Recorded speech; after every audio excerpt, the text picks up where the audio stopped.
नमस्कार, आप देख रहे हैं वीके न्यूज़ और मैं हूं आपके साथ शालिनी झा। किसी भी देश का सुप्रीम कोर्ट सबसे अहम होता है। उसके फैसले पर कोई सवाल खड़े नहीं होते। सुप्रीम कोर्ट का फैसला ही अंतिम फैसला होता है।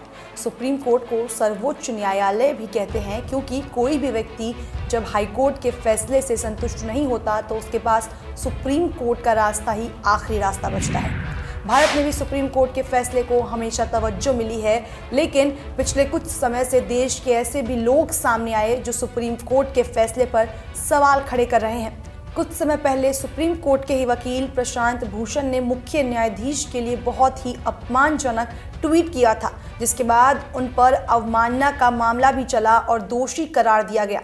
इसके बाद बारी आई गालीबाज कॉमेडियन कुणाल कामरा की, जिसने मुख्य न्यायाधीश और सुप्रीम कोर्ट की अवमानना की थी।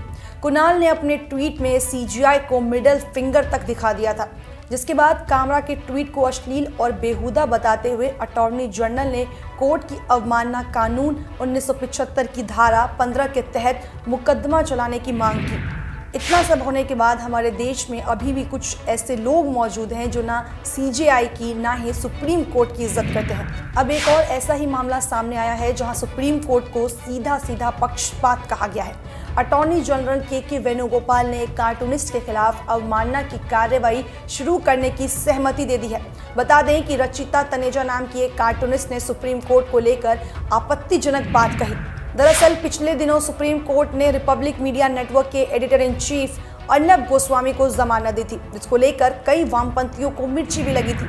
इसी में शामिल हुई रचिता, जिन्होंने एक कार्टून बनाया और उस कार्टून में लिखा था, तू जानता नहीं मेरा बाप कौन है।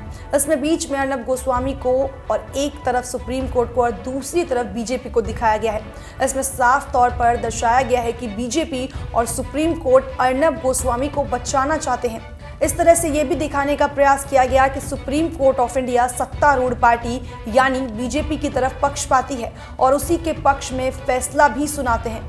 इसी तरह सुप्रीम कोर्ट को लेकर दूसरा ट्वीट भी किया गया है, जिसमें सुप्रीम कोर्ट को राष्ट्रीय स्वयंसेवक संघ से जोड़ते हुए संघी कोर्ट ऑफ इंडिया के रूप में दिखाया गया है, जिसमें कैप्शन दिया गया है, अर्नब को जमानत मिलती है, असली पत्रकारों को जेल मिलती है, स्वतंत्र न्यायपालिका विफल होती है।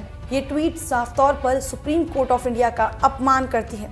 इस तरह की हरकत बार बार दोहराई जा रही है। इनके खिलाफ मुकदमा भी दर्ज किया जा रहा है, फिर भी ये लोग अपनी ऐसी हरकतों से बिल्कुल भी बाज नहीं आ रहे हैं। कभी देश के बारे में ये कुछ कहते हैं तो कभी सुप्रीम कोर्ट के बारे में। बहरहाल रचिता की इस ट्वीट पर आपकी जो भी राय हो हमें कमेंट सेक्शन में ज़रूर बताएं और देश और दुनिया की तमाम बड़ी खबरों को देखने के लिए देखते रहें वीके न्यूज़। धन्यवाद।